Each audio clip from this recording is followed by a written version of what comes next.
Hi, everybody. So today we are going to talk about public opinion. Real quick, let me share my screen so that you can follow along with me. I'll be putting up the PowerPoint slides as we go, but you can download a copy of the PowerPoint slides from Canvas and follow along on your own, taking notes if you want, whatever works for you. Okay, so. There we go. So attitudes and public opinion. Let's go. Whoops, why is it doing that? That's not helpful. Okay, so why do we care about attitudes and public opinion? And there are two big reasons. One is the idea of popular sovereignty. That's a fancy way of saying democracy. We care, we are concerned that the things government does should reflect the will of the people because our government is supposed to be working for us, right? So if we look at public opinion and we look at government policy and we see a big disconnect, that suggests that our democracy is not working very well. And we don't like that. There's also a more practical reason to care about public opinion. If you happen to be an elected official, you care very much about public opinion because you want to make your constituents happy so that you get reelected, right? So as a politician, you want to know what your people think so that you can be responding accordingly, so that you can be behaving in a way that makes sense and that's going to get you, going to let you keep your job. Okay. I want to take a minute to talk about a couple of different terms. So when we talk about public opinion, we are usually talking about individual attitudes, or actually the aggregation of individual attitudes. But the political beliefs or the political thoughts that an individual holds are more complex than that. So sometimes we talk about attitudes. Attitudes are idiosyncratic. My attitude towards abortion is probably completely independent of my attitude towards affirmative action and probably completely independent of my attitude towards military intervention for humanitarian purposes, right? I'm pro-life, but I think affirmative action is a good thing. And I think that we ought to intervene when there's a humanitarian crisis abroad, right? Or some combination of those things, who knows, right? So attitudes refer to your opinion, your beliefs, your preference for a specific issue in isolation, right? Ideology is a more complex phenomenon. Ideology is when your attitudes hang together in some sort of principled way. So for example, if your attitudes are structured by a modern conservative ideology, you are probably going to be pro-life, and you are probably going to oppose deficit spending by the federal government, right? Those are two attitudes that are not related to one another in terms of their content, right? Your attitude towards abortion and your attitude towards deficit spending don't seem to have anything to do with one another. But there are certain patterns that we see in the groups of attitudes that individuals have. And if they fit a certain pattern, we refer to this as an ideology. So ideology is a structured set of attitudes. It's a group of attitudes that all hang together in a way that we'll talk about in just a second. In an even more abstract way or an even more complex way, sometimes we talk about something called political culture. Political culture, by definition, is a shared set of values. So in the United States, for example, we have a shared political culture called classical liberalism, right? It's important to recognize that classical liberalism and modern liberalism are different things. But classical liberalism has its roots in Enlightenment philosophy, and sort of the basics of classical liberalism is that we believe in the importance of democracy, the importance of equality, and the importance of liberty, right? Those three things: democracy, equality, liberty. We care about those. Everybody in the United States cares about those things. The way we define liberty, the way we define equality, the relative importance of liberty and equality. What do we do when those two values come into conflict with another? Those things divide us. But as a society, I promise you, if you ask everybody in America whether liberty is good, they will say yes. If you ask everybody in America whether equality is good, they will say yes. And if you ask everybody in America whether democracy is good, they will say yes. The vast majority. Now, there are always going to be some people who don't fit the bill, but the vast majority of us are going to say yes. We value those three things, right? So that is sort of our shared political culture. Once we start getting a little more specific about, for example, how we define those values and how we weigh those values, that's where we get into ideology and this sort of structured set of attitudes. And then once we start getting down to brass tacks, what are we going to do about abortion? Now we're down to attitudes which kind of live in a vacuum in a way, right? Okay. So I promised that we would talk about modern ideologies, or what an ideology is. This is a very sort of rough way of defining ideological differences in the US. But generally speaking, we can break down the ideology of people in the US political system specifically, in terms of whether they favor social regulation or not. And by social regulation, I mean regulating your social decisions, like should you get to decide who to have sex with, who to marry, whether or not to have an abortion. And then whether or not we want economic regulation. Should the government tax and spend in order for the general welfare? Should the government manipulate the economy in order to achieve equitable outcomes or to redistribute wealth? Right. So more social regulation or less social regulation, more economic regulation, less economic regulation.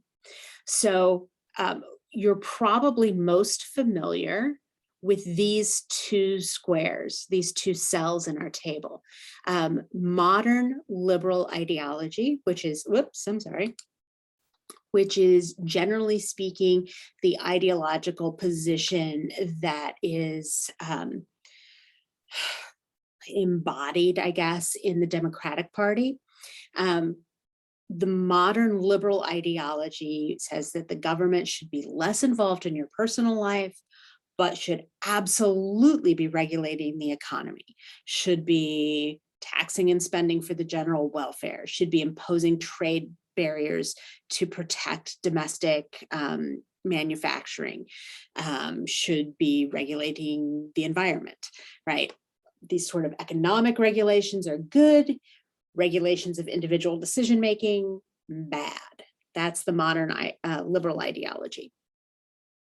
The modern conservative ideology, which is reflected or embodied in one branch of the Republican Party, Used to be the whole Republican Party, but as we shall see, the Republican Party is doing something right now, right? The Republican Party has become a little bit fractured.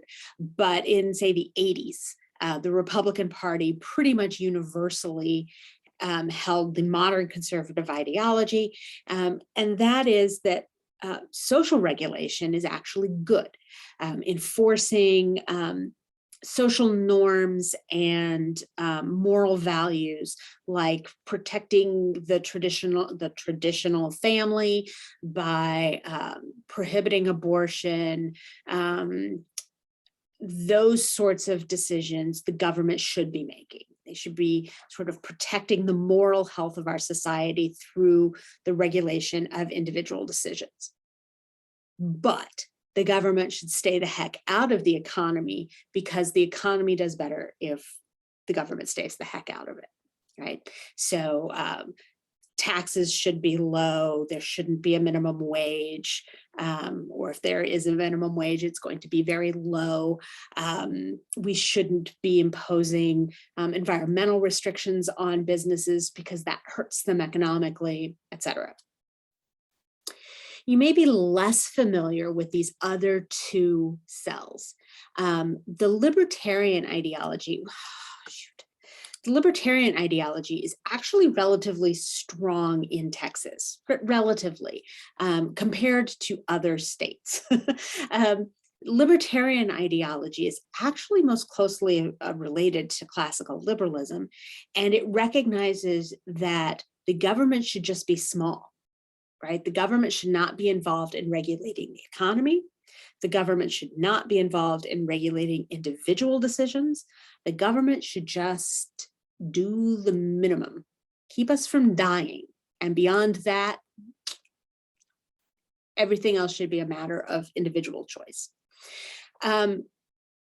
The populist, statist, communitarian position, and I'm using those are all words that none of which really accurately embody this fourth cell, but they're the closest we come, sort of recognizes that the government should be allowed to do whatever.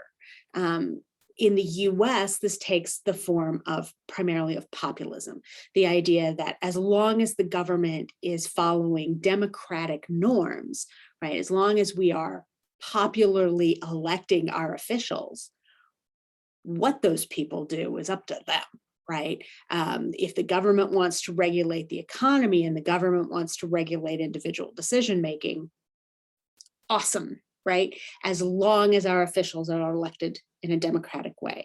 This sort of populist thread has found its way into the Republican Party within the last decade or two. In other countries, this cell is more statist. And what that means is that they don't necessarily even care about whether or not the government is democratically responsive. What they really care about is that the government is behaving in a benevolent way. So as the government gets to make its choices, right? The government, we're going to trust that the government's going to do what the government should do. In sort of political philosophy, if you've taken a philosophy course or if you go on to take a political theory course, you may hear about a theorist, philosopher named Thomas Hobbes. And he talked about the fact that in what he called the state of nature, in the absence of government, life is nasty, brutish, and short. And so we need the government to protect us. And the best way for the government to protect us is to just do what it wants, right? Let the government rule. And if the government needs to regulate these different things, so be it. It's how we don't die, right? And we don't want to die. Okay, so enough about ideology. Let's talk about public opinion. So when we use the phrase public opinion, generally what we are referring to is the aggregation of individual attitudes. So let's take this class, for example. student A has this position on abortion, and student B has a different position on abortion, and Dr. Watson has a position on abortion. We all have our individual attitudes. If we were to add them all up, right, and say something like 70% of our students in this class are pro-life, right? That would be a measure of public opinion, where we're sort of looking collectively at individual beliefs. Okay, here are the problems with relying on public opinion. One is that a lot of people lack political knowledge. They don't know how the government works. They don't understand what the current law is. They don't understand the limits that are imposed by things like the Bill of Rights or the Constitution. And as a result, they don't necessarily understand how their preferences translate into policy. So for example, if you don't understand what a single payer healthcare plan is, then it's kind of meaningless to ask you whether you want one or not. Like, I don't know what it is. Like, how do I know? I don't know. I don't know if I want one. When we talk about political knowledge, I often refer to my beloved late grandmother, Lois Clary. Lois was a wonderful woman, and she, in her later years, was very politically involved. She went to a lot of fundraisers and met a lot of people. I think her party liked to pull her out because she was like this cute old lady, right? And so she was fun to have at parties, basically, like, look, we have one of them. So she was an interesting person, but I was talking to her one time. We were watching the Bill Clinton's impeachment trial together. I happened to be visiting her at the time. And so we were talking about Bill Clinton, and all of a sudden I realized my grandmom's a Democrat. I was like, Grandma, are you a Democrat? She said, oh yes, I've been a Democrat my whole life because I'm opposed to high taxes.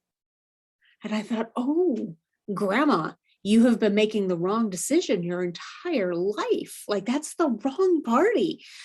I did not tell her this. And as it turned out, there were other reasons that she was a Democrat that came out much later in her life. But at the time, her lack of political knowledge meant that she couldn't connect the dots in a way to express her preferences correctly on something like a survey of public opinion.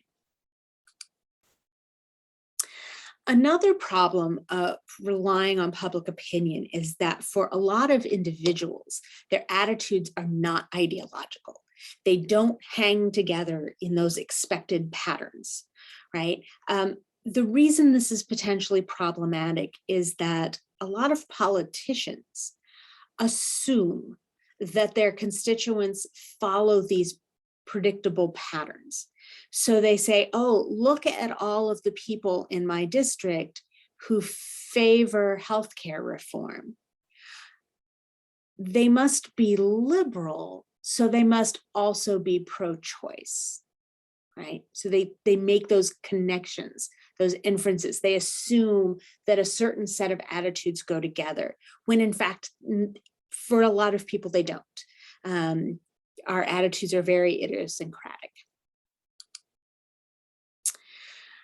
Another problem is that we've done a lot, look, political scientists have done a lot of research on public opinion. And what we have found is that it seems like sometimes people are willing to express an attitude. They're willing to express a belief on a particular issue. But if you ask them the same question the next day, it's changed. So are we really getting an opinion about anything at all, right? Or is this just like, they're just saying yes to say yes, right? We know now through a lot of tremendously fascinating research that most people don't hold their political attitudes in their head. So it's not like you're walking around with this index of how you feel about humanitarian intervention in global conflict and military intervention in global conflict and the environment and abortion and the death penalty. You're not actually not walking around with all that stuff just sitting in your head. Instead, you have this loose set of what we call considerations, things that matter to you. Liberty, right? Or your Aunt Susan, or, your ability to go get a coffee at Starbucks, right? Those considerations are all in there.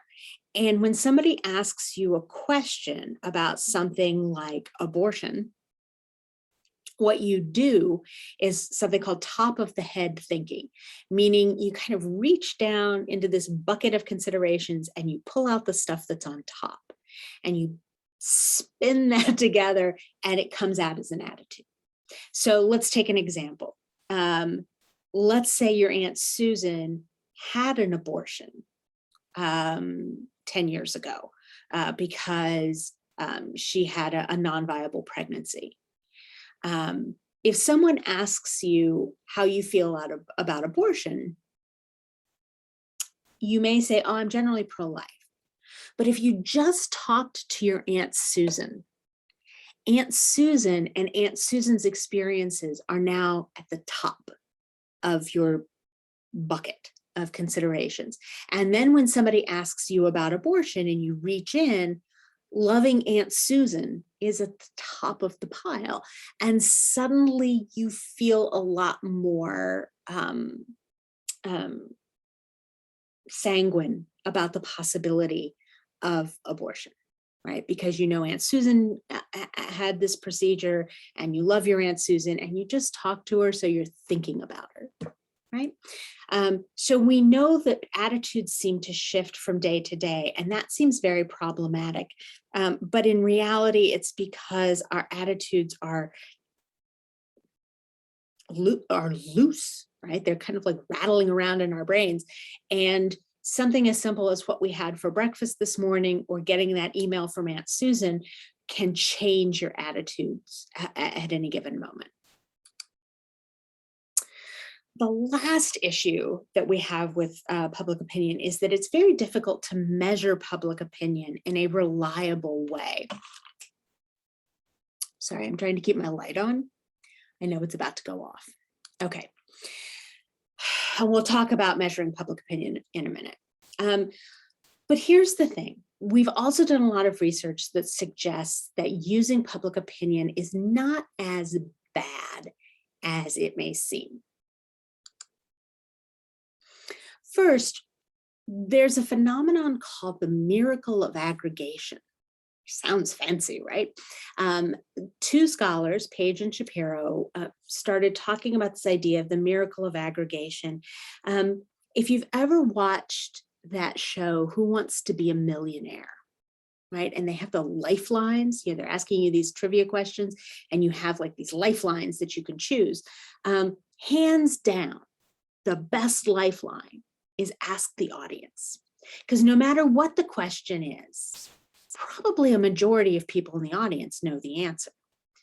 If you ask any one person, maybe they get it right, maybe they get it wrong. But if you ask enough people, the result that emerges is probably going to be correct. That's the miracle of aggregation. If you ask my grandma which party opposes high taxes, she's going to say the Democrats. She's wrong, right? But if you ask some other person which party supports a social safety net, they're going to say it's the Republicans, and they're going to be wrong, but they're wrong in a way that is opposite of my grandma, right? So their errors cancel each other out. If you ask enough people, you're not going to get a precise measurement. It's not going to be absolutely accurate, but on average, you're going to get a good sense of what the people as a whole want. Okay. The other thing that kind of saves us is this phenomenon called opinion leaders or queuing. This is a scholar named Snyderman and a bunch of his friends. And they talk about the importance of opinion leaders in our world.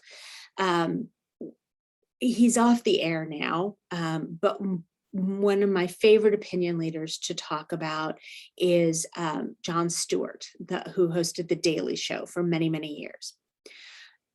Jon Stewart is a comedian, right? He's a comedian.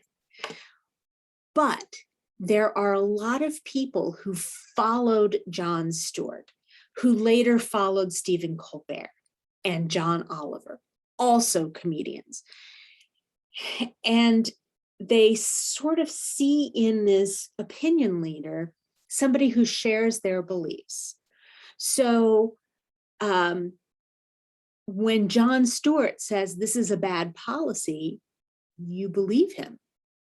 Not because you necessarily think he's super smart, he's always right, but you think Jon Stewart thinks like I do. We have a similar sensibility. And if Jon Stewart says it's a bad policy, then I bet I would think it's a bad policy too, if I had any idea what it was, right? There are opinion leaders on both sides of the aisle. Tucker Carlson, for example, on the conservative side is a really powerful opinion leader. Rush Limbaugh in his day was a very powerful opinion leader. Lots of people who listened to Rush Limbaugh didn't necessarily know anything about most of the policies he was talking about. They just knew that Rush Limbaugh was simpatico with them, right? Was like them. And as a result, if Rush Limbaugh had done the work and was saying now, this is a great policy, you could trust him. It was probably a great policy. And in fact, you're probably right. He probably was able to effectively act as like a placeholder for all of the people who shared his general sensibilities. So this helps individuals who don't know about specific policies, nevertheless have reasonable, quasi-informed attitudes about those policies without having to do the labor themselves. All right, we're going to stop here, and then I'm going to come back to talk about public opinion in just a minute.